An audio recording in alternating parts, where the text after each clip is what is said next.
Sir, आपण मुलाखतीच्या शेवटच्या 5 ते 7 मिनिटांमध्ये आहोत आणि काही प्रश्न मी तुम्हाला रिपीट विचारणार आहे, कारण रिपीट खूप प्रश्न आले. नंबर 1, फार्मर आयडी दाखवत नाहीये, हा असंख्य लोकांनी टाकलेला मुद्दा आहे. नाही, तो मुद्दा म्हणजे जे पण आपले प्रेक्षक उपस्थित करतायत ते आम्ही मान्य करतो. तो उद्यापर्यंत आम्ही रिझॉल्व्ह करू. कारण मी आता सांगितलं 17 लाखच्या अगेन्स्ट आमच्याकडे 13.5 लाखाचाच फार्मर आयडी आलेला आहे. तो बाकीचा डेटा आम्हाला आज रात्री उपलब्ध होईल. आज रात्री आपण 1-2 दिवस थांबून तुम्ही जर परत पुन्हा आधार ऑथेंटिफिकेशनला गेला तर आम्ही ते क्लॅरिफिकेशन करू.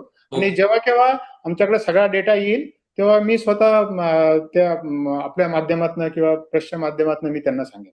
ओके. दुसरा मुद्दा की नेक्स्ट यादी केव्हा येईल, किती दिवसात येईल? कर्जमाफीची जी दुसरी यादी आम्हाला लवकरात लवकर मुख्यमंत्र्यांच्या सूचना आहेत की लवकरात लवकर हे करा. आता आम्ही आधार व्हॅलिडेशन साठी दिलेलं आहे. आधार व्हॅलिडेशन झाल्यावर मे बी 2 आठवड्यात द्यायचा आमचा प्रयत्न आहे. ओके. प्रोत्साहनपरची यादी केव्हा येईल असं असंख्य प्रश्न विचारतात. प्रोत्साहनच्या लोकांनी थोडं थांबावं. पहिले कर्जमाफी हे सगळं होऊन जाऊ दे. आम्हाला आणखीन पण 1-2 योजना आहेत ते होऊ जाऊ दे. ह्या थकबाकीदार आहेत की जे पीक कर्जापासून अनेक वर्ष वंचित आहेत, त्यांचा पहिला मार्ग लागू दे, नंतर आपण. ओके. एक कॉमन प्रश्न आलाय, तो म्हणजे मयताबद्दल तुम्ही 3-4 प्रश्नांना अनेक वेळेला उत्तर दिली, तरीही प्रत्येक जण विचारते की माझे वडील वारलेले आहेत, माझं अमुक झालेलं आहे, तर त्याच्यासाठी मी काय करू शकतो? आज मला अनेक बँकांनी पण विचारलं. आज सकाळी मी कमर्शियल बँकांची VC घेतली होती. त्यामध्ये कमर्शियल बँकांनी विचारलं की आम्ही डेटा आता अपलोड केला, पण तो आता व्हॅलिडेट होत नाही, कारण तो व्यक्ती मयत आहे, त्याचं सेव्हिंग अकाउंट डॉर्मंट आहे. NCPI ते आम्हाला त्याने लक्षात आलं. म्हणजे पहिला त्यांनी बघितलं असेल की मयत व्यक्तीच्या नावावर काय, पण बेनिफिट जेव्हा नाही मिळाला तर ते टाळलं. आम्ही त्यांना सांगितलं की तुमच्या हे जे अकाउंट्स आमच्याकडे आलेले आहेत तुम्ही त्यांची वारस नोंद करा. वारसाचे आधार आयडी, बँक अकाउंट म्हणजे सेव्हिंग बँक अकाउंट तुम्ही अपलोड करा आणि त्याच्यावर आम्ही बेनिफिट देऊ. म्हणजे आमचं सांगायचं आहे की जर एक शेतकरी ह्या योजनेच्या निकषानुसार पात्र असेल पण तो दुर्दैवाने मृत्यू पावला असेल, त्याचा बेनिफिट आम्ही त्याच्या वारसांना देणार. Okay sir. फार्मर आयडीच काढून टाकणं शक्य आहे का? फक्त आधार ऑथेंटिकेशन वरती जाऊ शकतो का? नाही, शासनाच्या JR मध्ये क्लिअर कट म्हणलेलं आहे की फार्मर आयडी पाहिजे ना. ओके सर, एक महत्वाची बाब अशी आहे ती म्हणजे तुम्ही आता ज्या पद्धतीने ही सगळी कर्जमाफी आणि ह्या सगळ्या याद्या वगैरे देताय, तरी सुद्धा जो ग्रेव्हियन्स आहे लोकांचा, काहीतरी राहिलेलं आहे. अशा वेळेला तुम्ही सुरुवातीच्या उत्तरात दिलं होतं की हे एवढं मेकॅनिझम आहे की ज्याचा तुम्ही वापर करू शकता. आपण ते एकदा रिपीट सांगू पुन्हा प्लीज. ग्रीव्हन्ससाठी 2 मेकॅनिझम आहेत. एक ऑनलाईन ग्रीव्हन्सेस आहे आणि एक ऑफलाईन ग्रीव्हन्सेस आहे. ऑनलाईन ग्रीव्हन्सचं मेकॅनिझम कुणासाठी की ज्याचं नाव यादीत आलेलं आहे पण त्याला आपलं कर्ज मान्य नाहीये, कर्ज रक्कम कमी दाखवली आहे, माझं सेव्हिंग अकाउंट चुकलंय किंवा माझा आधारच बरोबर नाहीये, माझं नावच चुकीचं आलंय.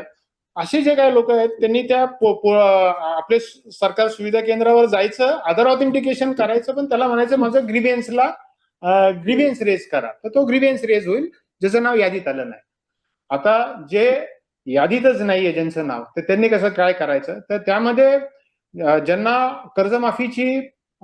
कर्जमाफीमध्ये प्रतीक्षा आहे की आम्हाला कर्जमाफी मिळेल, पण आता आपण बघा 31 लाख पैकी 17 लाखाचे आहे, त्यामुळे खूप मोठा चंक राहिलाय. त्यांनी माझं मत आहे की दुसऱ्या यादीसाठी तरी किमान थांबावं की दुसऱ्या यादीसाठी थांबावं.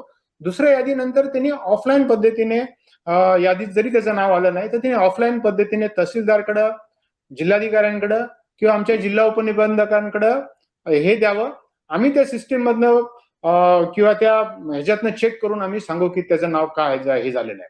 म्हणजे त्याचा समजा बँकेने डेटा भरलाय पण तो बाहेर यादीत नाव आलं नाही, तर आम्ही सांगू की तुमचं इन्कम टॅक्समुळे नाही आलं, की तुमचं शेअरवर्थमुळे नाही आलं, किंवा तुमचं ह्याच्यामुळे नाही आलं, तर we will tell by that.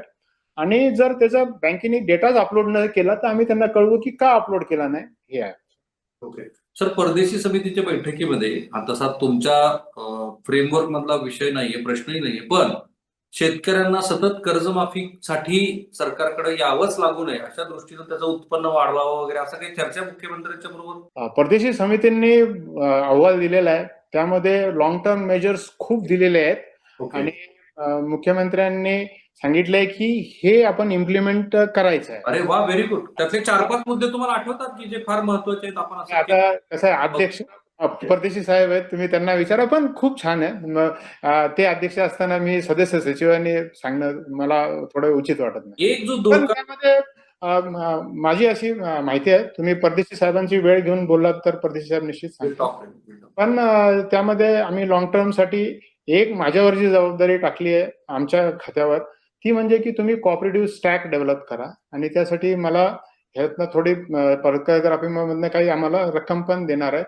की तुम्ही त्याचं डिजिटल ट्रॅकिंग करा, की शेतकऱ्यांना कर्ज मिळतंय नाही मिळत, काय आहे ह्याचं, आणखीन कुठल्या ह्याच्याशी शासनाच्या इतर मदतीशी थोडं हे करा. आपली जी प्रोक्युरमेंट सिस्टीम होती नाफेड मार्फत त्याच्याशी करा. जे आपल्या राज्य शासनाचं ह्याचं नुकसान घरचं आणलं त्याच्यावरचं करा. So we will have a tracking system. ह्या सगळ्या आमच्याकडे एक आता जसा ॲग्री स्टॅक आहे किंवा बाकी स्टॅक आहे, तसा एक कोऑपरेटिव्ह स्टॅकचा पण आमच्याकडे डेटा आहे. त्यामुळे ज्या लोकांना शेतकरी मिळणार नाही, पुन्हा कर्जबाजारी होतील, त्याचं आम्ही थोडं एक ट्रॅकिंग करतो. ओके, शेवटचा प्रश्न आहे. एक त्यातलं एक म्हणजे लॉंग टर्म मधला एक तो इश्यू आहे.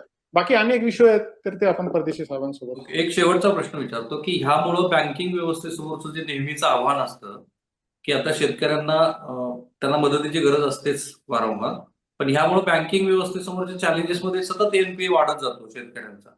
तर हा धोका तुम्हाला अजूनही दिसतो की हे संभावित नेहमीच मधल्या काळात पुन्हा उद्धव ठाकरेंच्या काळात पण कर्जमाफी झाली, आता या सरकारनं कर्जमाफी केली वगैरे?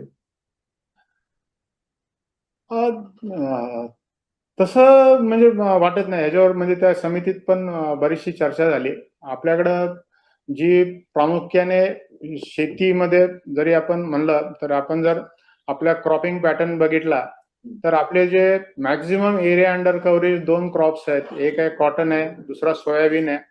त्याच्या खालोखाली हरभरा आहे म्हणजे, आणि हे 3 क्रॉप्स तसे थोडे वल्नरेबल आहेत म्हणजे क्रॉपसाठी.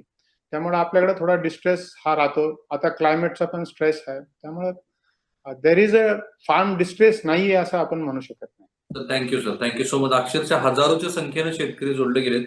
तुमचे आभार मानलेत अनेक शेतकऱ्यांनी की प्रत्येक प्रश्नाचं तुम्ही उत्तर दिलं. थँक्यू. मला असं वाटतं की आणखीन एक 8-15 दिवसानंतर आपण अशाच पद्धतीचा आधी जाहीर करून मग कार्यक्रम करू, कारण आज आपण जाहीर केलेलं नव्हतं तरी सुद्धा लक्षात येत आहे की शेतकऱ्यांच्या मनातल्या प्रत्येक प्रश्नाची तुम्ही उत्तर दिल्यामुळं, आणि म्हणूनच मी आधी सुरुवातीलाच म्हणालो होतो की त्यांनी ग्रामीण भागातनं ते आहेत आणि त्यांना प्रत्येक प्रश्नाची जाण आहे. त्यामुळे आधीच तुमच्यापेक्षा त्यांनी जास्त विचार केलेला दिसतो. थँक्यू तावरे साहेब, थँक्यू. धन्यवाद. आम्हाला इथं बोलवून आम्हाला आमचे विचार लोकांपर्यंत नेण्याची आपण संधी दिली, त्याबद्दल धन्यवाद. आपले आभार.